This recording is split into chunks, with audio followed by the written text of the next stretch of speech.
এই শীতে সুজির এই সম্পূর্ণ নতুন ধরনের পিঠা কাউকে বানিয়ে খাওয়ালে সে আপনার ফ্যান হয়ে যাবে। আসসালামু আলাইকুম। সুজি দিয়ে ভীষণ মজার নতুন ধরনের সহজ একটি পিঠা রেসিপি শেয়ার করছি। এখানে দিয়ে দিচ্ছি এক বাটি নারকেল কোড়া, এটা ফ্রিজের নারকেল তাই এরকম দেখাচ্ছে। আর দিয়ে দিলাম তার সাথে পরিমাণ মতো খেজুরের গুড়। গুড়টা হাত দিয়ে ভেঙে দিচ্ছি যাতে তাড়াতাড়ি গলে যায়। আপনারা চাইলে চিনি দিয়েও এই পুরটা তৈরি করে নিতে পারবেন। চুলার আঁচ মিডিয়ামে রেখে পুরটাকে রেডি করে নিব। আর আপনারা চাইলে এখানে গরম মশলা দিতে পারেন পছন্দ মতো। নারকেলটা যেহেতু ফ্রিজে ছিল তাই একটুখানি পানি গলছে। এই তো নারকেলের পুর একদম রেডি। এখন এটা চুলার উপর থেকে নামিয়ে নিব।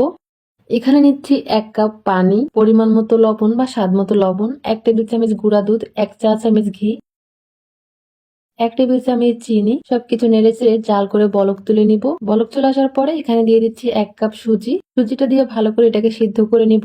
আর আমি এই সুজির মধ্যে পরে আরো হাফ কাপ পানি দিয়েছিলাম, তাই আপনারা শুরু থেকে 1.5 কাপ পানি দিতে পারেন বা 2 কাপ পানি দিতে পারেন। চুলার আঁচ মিডিয়াম টু লোতে রেখে সুজিটাকে সিদ্ধ করে নিয়েছি। যখন দেখবো প্যান থেকে এরকম ছেড়ে দিচ্ছে তখনই নামিয়ে নিব। হালকা ঠান্ডা করে নিয়েছি, দিয়ে দিচ্ছি 1 চামচ ঘি। এখন ভালো করে মথে নিব আর সফট একটা ডো বানিয়ে নিব। এই তো ভালো করে মেখে ডো বানিয়ে নিয়েছি। হাতে একটু ঘি মেখে নিয়েছি।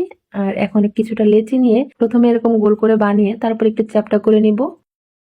আর নারকেলের যে পুর তৈরি করে রেখেছি পরিমাণ মতো পুর দিয়ে দিব। দিয়ে এইভাবে কিন্তু একটা পিঠা রেডি করে নিলাম। এই পিঠাগুলো বানানো খুবই সহজ। এই যে কত সহজে পিঠাটা বানিয়ে নিলাম। আরো পিঠা বানিয়ে দেখাচ্ছি। তৈরি করা যেমন সহজ, খেতে কিন্তু ভীষণ মজার হয়।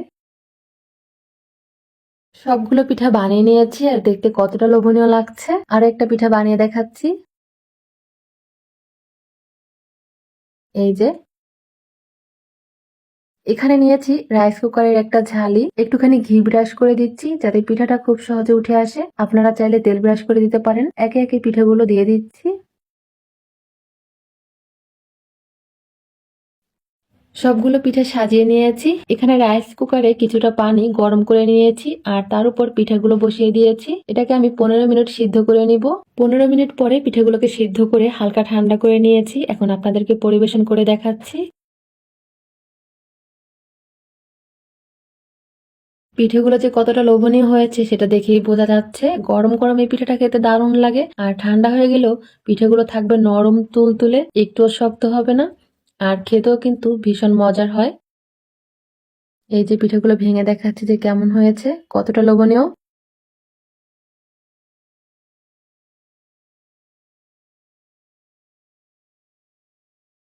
রেসিপি ভালো লাগলে এই শীতে একবার হলেও এই পিঠাগুলো ট্রাই করবেন। আশা করি সবাই অনেক পছন্দ করবে।